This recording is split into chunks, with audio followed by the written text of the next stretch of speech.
A multi-agency investigation is underway to determine the full circumstances surrounding a suspected human smuggling operation which has resulted in the deaths of these irregular Haitian migrants.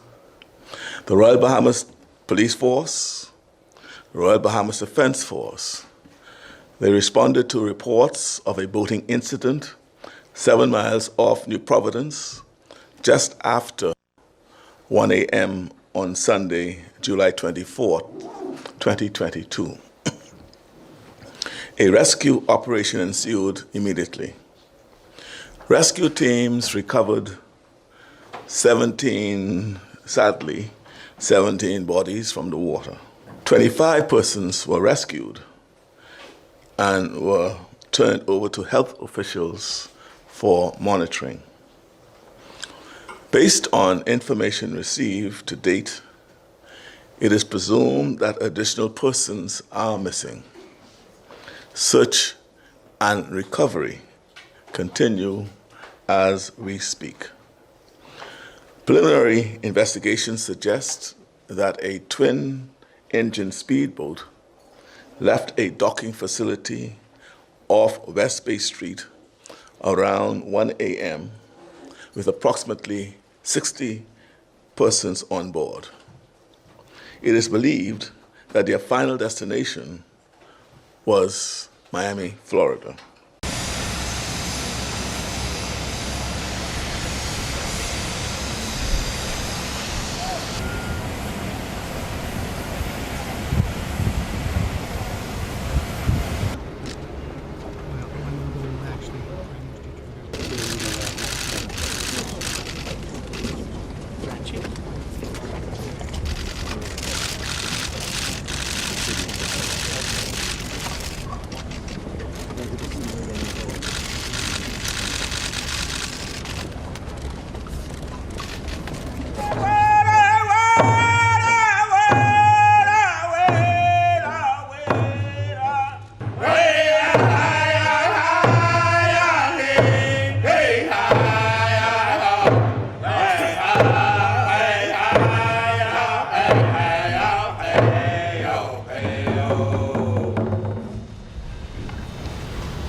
Pope Francis told reporters aboard the papal plane that his visit to Canada will be one of penance. Stiamo attenti in questo viaggio che, come ha detto, è un viaggio penitenziale. The Pope is set to make an apology on Canadian soil and on behalf of the Roman Catholic Church for the abuse that Indigenous children endured at mostly church-run residential schools. He landed in Edmonton, Alberta on Sunday, greeted by Governor General Mary Simon, Prime Minister Justin Trudeau, and Indigenous leaders ahead of his week-long visit.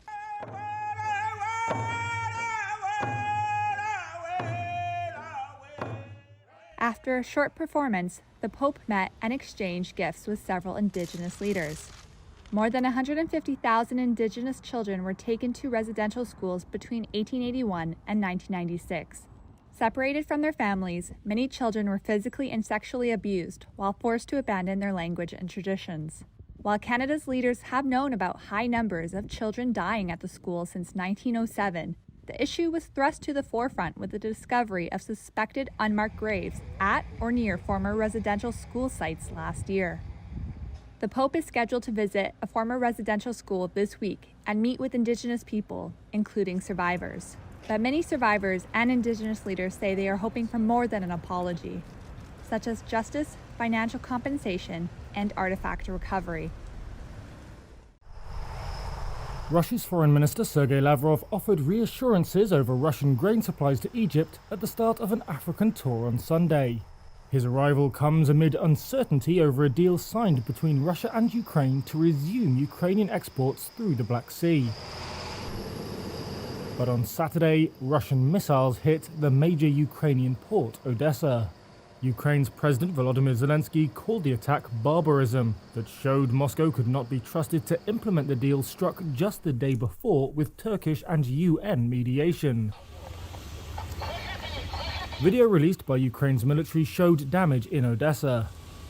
The military said 2 missiles hit the area of a pumping station and 2 more were shot down. Russia said on Sunday its forces had hit a Ukrainian warship and weapons store in Odessa. Speaking in Cairo, Lavrov reaffirmed the commitment of Russian grain exporters to meet all their commitments. In a press conference with his Egyptian counterpart, Lavrov said there was a common understanding of the causes of the grain crisis. Since the start of the war in February, Russia's Black Sea fleet has blockaded Ukraine's ports. That's trapped tens of millions of tons of grain and sent global food prices soaring. Russia blames Western sanctions and Ukrainian mines in the Black Sea for the crisis. For Egypt, it's created a political dilemma. It's one of the world's top wheat importers, with 80% last year coming from Russia and Ukraine. Because of the war, Cairo is torn between long-standing ties to Russia and its close relationship with Western powers. Russia has continued to supply wheat to Egypt, selling to both the government and the private sector. After Cairo, Lavrov will travel to Ethiopia and Uganda, as well as Congo Republic. A raging wildfire just west of California's Yosemite National Park, which has turned into one of the largest fires of the year, has forced thousands of residents to evacuate. That's according to officials who say the Oak Fire is threatening to destroy some 2,000 homes in the area. By Sunday, the blaze had scorched more than 14,000 acres of land as extreme heat and low humidity continues to hamper firefighters' efforts to control the flames. California Governor Gavin Newsom proclaimed a state of emergency for Mariposa County. Yosemite, about an hour's drive from Mariposa County, is home to some of the largest and oldest sequoia trees in the world, which are now under threat by the Oak Fire.